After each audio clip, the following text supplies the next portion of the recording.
మన ప్రమేయం లేకుండా ఏదైనా శరీర భాగం మోస్ట్ కామన్ గా హ్యాండ్స్ కానీ కాళ్ళు కానీ మెడ కానీ తల భాగం కానీ అదరటాన్ని ట్రెమర్ అని మనం అంటామండి. వణుకుడికి గల కారణాలు మనం చూద్దాం. First and foremost common familial essential tremor. దాని పేరులో ఉన్నట్టే వంశపారంపర్యతగా ఎటువంటి కారణం లేకుండా వణుకుడు రావటాన్ని మనం ఫెమిలియల్ ఎసెన్షియల్ ట్రెమర్ అని అంటాము. ఇది జనరల్గా ఫ్యామిలీస్లో రన్ అవుతూ ఉంటుంది. వీటికి ఎటువంటి పరీక్షలు చేసినా అన్ని నెగిటివ్గా ఉంటాయి. దాంతోపాటు మోస్ట్ కామన్ ఇది యాక్షన్ ట్రెమర్. అంటే ఏదైనా మనం పని చేస్తాం, అంటే పెన్తో రాసినప్పుడు కానీ ఏదైనా గ్లాస్తో నీళ్లు తాగాలనుకున్నప్పుడు ఈ వణుకుడు అనేది ఎక్కువగా ఉంటుందండి. ఇది కొత్త ప్రదేశాలకు వెళ్ళినప్పుడు లేకపోతే ఎవరినైనా కొత్తగా కలుస్తున్నప్పుడు ఈ వణుకుడు ఎక్కువైపోయి వాళ్ళకి దీనివల్ల ఇబ్బంది కలుగుతూ ఉంటుంది. Second cause Parkinson's tremor.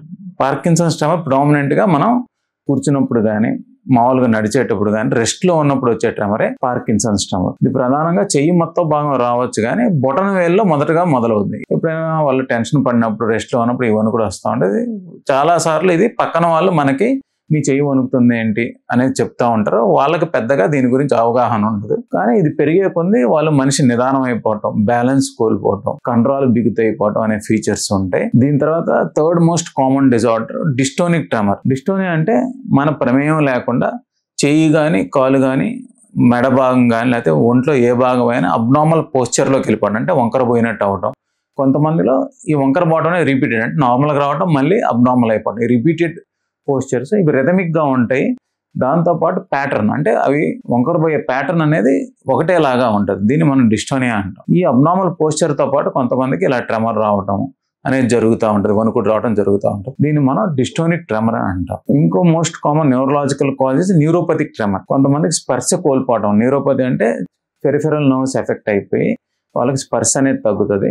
So ఈ స్పర్శ బ్రెయిన్ ఫీడ్బ్యాక్ లేకపోవడం వల్ల వాళ్ళకి వణుకుడు అనేది వస్తూ ఉంటుంది. దీన్ని న్యూరోపతిక్ ట్రెమర్ అంటాం. Finally most common cause fifth cause is metabolic or toxin induced tremor. Metabolic tremor మనం ఎక్కువగా థైరాయిడ్ డిసీజ్ లో చూస్తాం. కొంతమంది లివర్ ఫెయిల్యూర్ ఉన్న వాళ్ళలో కూడా మనకి ఈ ట్రెమర్ అనేది వస్తూ ఉంటుంది. దాంతోపాటు ఎక్కువగా ఆల్కహాల్ తాగే వాళ్ళకి ఈ వణుకుడు అనేది రావచ్చు. ఈ 5 కారణాలే మనం మోస్ట్ కామన్ గా వచ్చే ట్రెమర్ కి సంబంధించిన కారణాలు. ట్రెమర్ అనేది ఒక సిమ్టమ్. దీని అండర్లయింగ్ కాజ్ చూసుకొని ట్రీట్ చేస్తే ఈ వణుకుడు వల్ల వాళ్ళ డిసేబిలిటీ చాలా మటుకు తగ్గించవచ్చు.